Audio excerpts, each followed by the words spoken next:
અમદાવાદમાં ભગવાન જગન્નાથજીની રથયાત્રા પહેલા શહેરમાં શાંતિ, સુરક્ષા અને ટ્રાફિક જાગૃતિનો અનોખો સંદેશ આપવામાં આવ્યો હતો। જગન્નાથ મંદિરથી વિશાળ સાયકલ યાત્રાનું આયોજન કરવામાં આવ્યું હતું। સાયકલ યાત્રાનો મુખ્ય ઉદ્દેશ રથયાત્રા દરમિયાન શાંતિ, કોમી સૌહાર્દ અને ભાઈચારાનો સંદેશ દરેક નાગરિક સુધી પહોંચાડવાનો છે। આ યાત્રા દ્વારા નાગરિકોને ટ્રાફિક નિયમોનું કડક પાલન કરવા અને પોલીસને સંપૂર્ણ સહકાર આપવાની અપીલ પણ કરવામાં આવી હતી।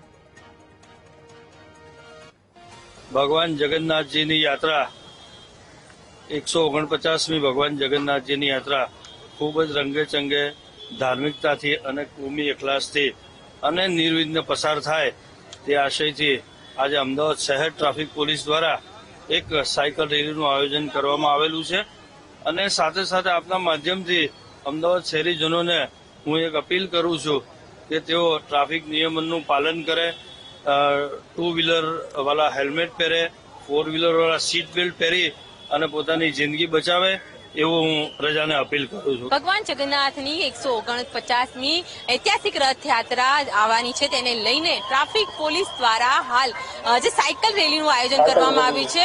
આ રથયાત્રાની સુરક્ષાની સાથે લોકોમાં ટ્રાફિક નિયમોને લઈને જાગૃતતા આવે અને ખાસ કરીને જે ટુ વ્હીલર પર થઈ રહેલા અકસ્માતમાં તેઓને જાગૃત કરવામાં આવે કે તેઓ ટ્રાફિક દરમિયાન જે હેલ્મેટનો ઉપયોગ સૌથી વધુ કરે, જેના કારણે અકસ્માતનો ઘટાડો થાય। તેને લઈને અમદાવાદ શહેર ટ્રાફિક પોલીસ અને ટીઆરપી જવાનો દ્વારા મોટી સંખ્યામાં અત્યારે હાલ સાયકલ રેલીનું આયોજન કરવામાં આવ્યું છે।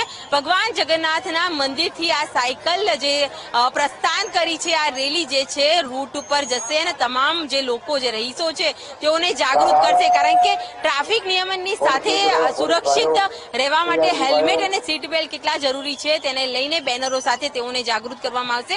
એક તરફ રથયાત્રાની સુરક્ષાને લઈને હાઈટેક બંદોબસ્ત ગોઠવવામાં આવ્યું છે, ત્યારે બીજી તરફ ટ્રાફિક પોલીસે પણ લોકોને નિયમોનું પાલન કરવા અને સુરક્ષાને લઈને જાગૃત કર્યા છે।